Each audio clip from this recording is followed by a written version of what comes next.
Hello guys! Good morning mga idol, mga masters!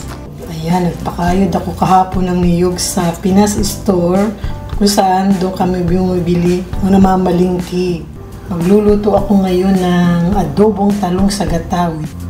And ito na guys, yung aking unang gata. Ayan, malapot na malapot siya.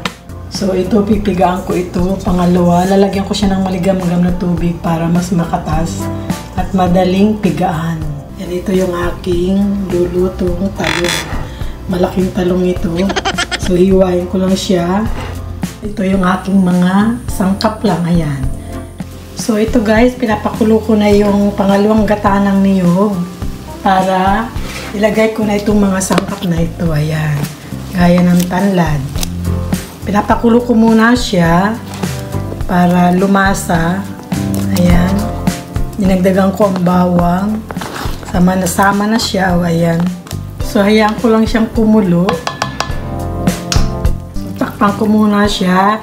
Pagkatapos ito, mamaya, lagyan ko siya ng suka. Para maging adobo lasa niya.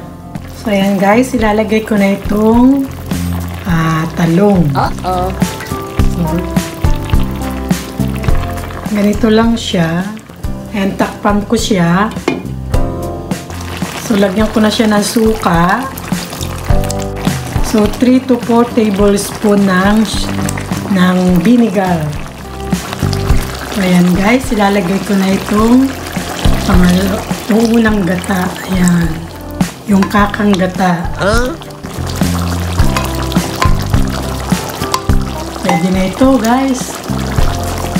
So, ito na guys, yung aking adobong talong.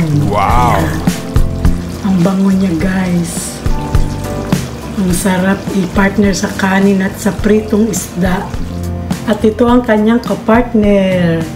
Ang mainit na pritong isda. Ayan. Kasimple lang.